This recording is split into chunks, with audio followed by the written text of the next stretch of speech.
Hello everyone and welcome to the first of several long overdue reviews from Killer Shrew Fan. I have really been slacking off lately in the review department. With everything that has been going on in my busy schedule, the thought of editing together a review has just proved to be too daunting for the longest time.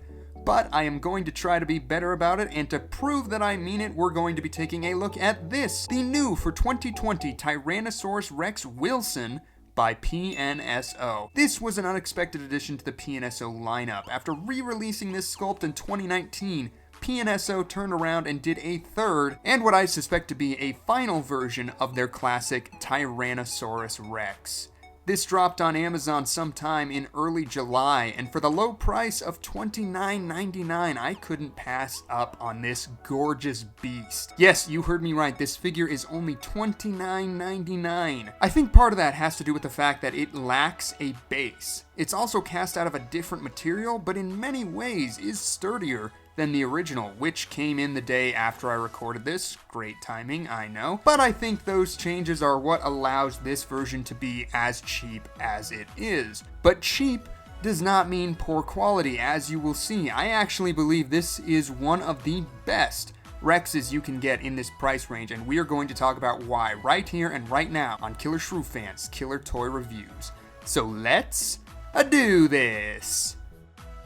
Starting off at the head of this Rex, it's the same beautiful sculpt you have seen a million times before. The level of detail on this figure is staggering, with scales of varying shapes and sizes adorning the entire surface area, and it's all painted in such a beautiful and naturalistic manner. The teeth are individually sculpted, although I will say the painting on mine seems a bit sloppy, but it's nothing too terrible. The eyes on the model are gorgeous and so lifelike. So many companies just go for the single shade of yellow with a black pupil, but you can see with Wilson here, the eyes have multiple shades which work to instill so much life and character. A massive step up from the terrible Sauron devil eyes of the original. Something else noteworthy is you can see from the front that he does in fact have binocular vision, but there is something about the front view that does look a little silly to me. Maybe it's his lip-biting grin, I don't know. But yeah,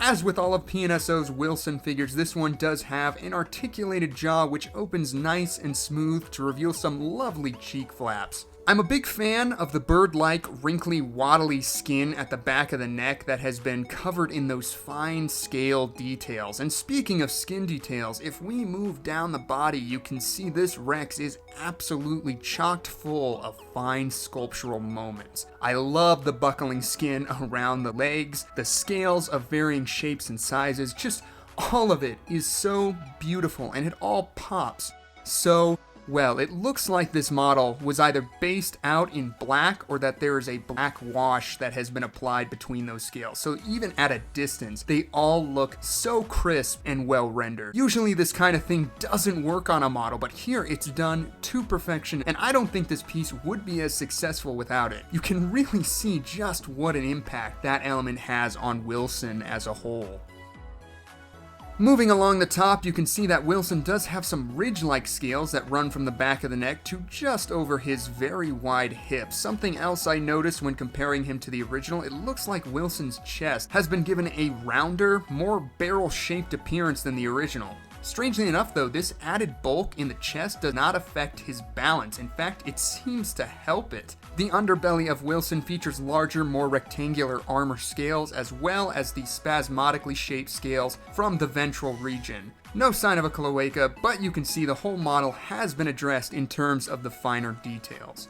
The legs have that lovely bird-like quality to them that PNSO does so well, and they also feature some beautifully rendered musculature. I'm a big fan of how the color transitions from the darker socks to the orange in the midsection. From behind, you can get a good look at that pubic boot, a feature that should be admittedly less pronounced, but it's not something that really bothers me all that much. The arms are nice and small, but still have got some power to them, and again, you can see the paint transition is handled very nicely. And speaking of paint, you can see the whole thing is very well colored. I love the palette. I think it highlights the details quite nicely. And the transition of colors is handled to a T. For $30, I don't think you could ask for a better application. If I had one critique on the paint job, it would be that it is too familiar. It feels very reminiscent of the 2019 version. With the warm oranges and brown markings and cream underbelly, it just feels a little too familiar and like a missed opportunity on PNSO's part to really make this new one stand out. I will say, I think I prefer the colors in the application of the original, but again, this model is like half the price, so with that in mind, I still think it's a slam dunk.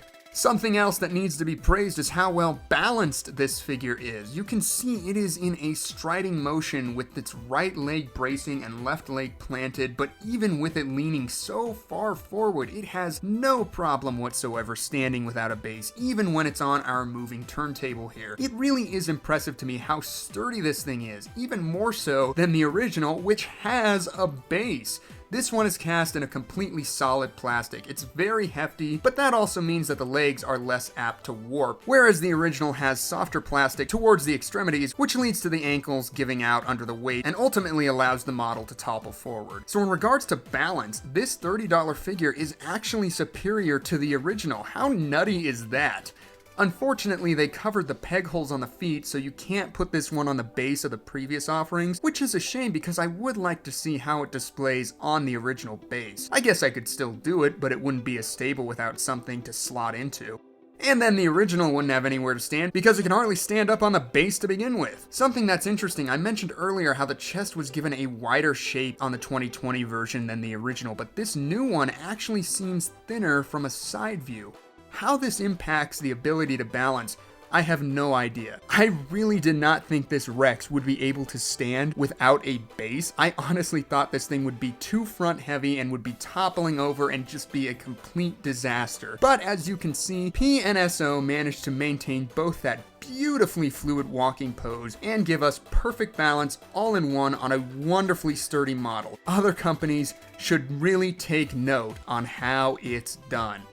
As far as the size of the model goes, you can see that he measures in at roughly 15 inches long or 38 centimeters and stands in at just under 5 3/4 inches off the ground or about 14 centimeters. For size comparisons, like I said, the original came in too late, so instead we're going to be bringing in some other Rexes, starting with the recently reviewed Deluxe Tyrannosaurus Rex by Collecta. You can see that the model actually stands taller than Wilson, but the two are night and day in terms of just overall visual appeal. They're actually at a fairly similar price point, and in that regard, I think Wilson towers over Collecta with this figure.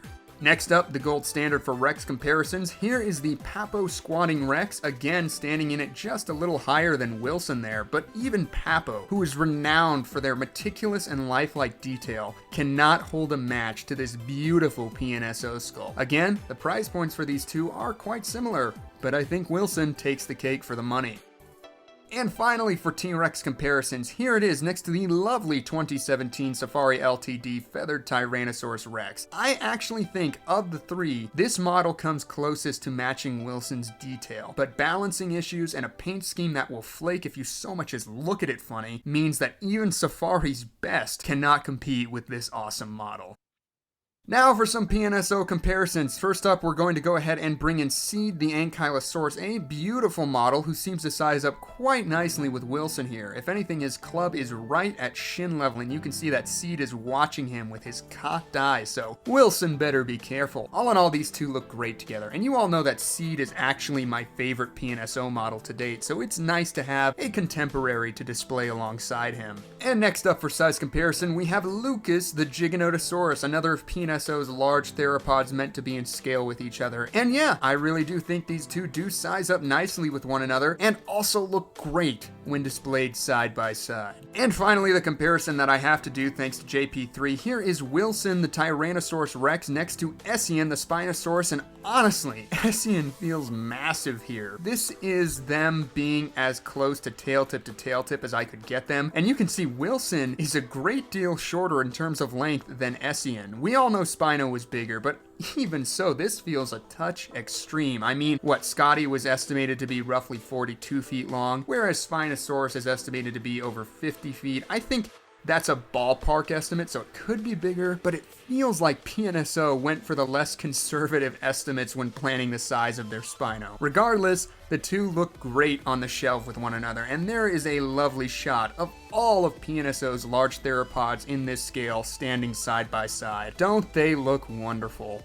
So there you have it, guys. That is going to do it for my look at PNSO's 2020 version of Wilson, the Tyrannosaurus Rex. And honestly, for $30, I think this is the best Rex you can get at such a low price point. The detail is staggering. The paint job is wonderful, if not familiar, and it is perfectly balanced and looks fantastic with the other PNSO offerings. It isn't the most accurate Rex by today's standards. The feature of the pubic boot, exposed teeth, and more extreme scaling integument might be a bit of a turnoff to Rex fans thirsting for an up-to-date model, but in a booklet that came with Wilson, we are told that he will soon be leaving PNSO and that someone new will be coming in his place. This leads me to believe that this is the last time PNSO will be producing this version of the Rex, and that something more up-to-date is on the horizon. So if you haven't gotten at least one version of this model, now is the time, and I think this is a good one to start with, especially if you're less inclined to throw money at a model whose age is starting to show. I really do think you can't go wrong with the price. What you are getting is fantastic and still holds up fairly well in many regards when compared to some other brands. I honestly thought when this was announced and I saw that it was only going to be $30, that this was going to be some cheap, hollow, poor man's version of what has come before from PNSO. But luckily, PNSO delivered on another high-end item and at a very affordable price, no less. So with all of that being said, I think it is safe to say that I definitely dig PNSO's 2020 Wilson. But as always, I want to know what you guys think. Do you own this figure yet? Are you planning to pick it up? What is your favorite version of Wilson to date? Drop a comment down below, and as always, thank you so much for tuning into today's review, and I hope to see you again for the next one. Take care, and bye-bye.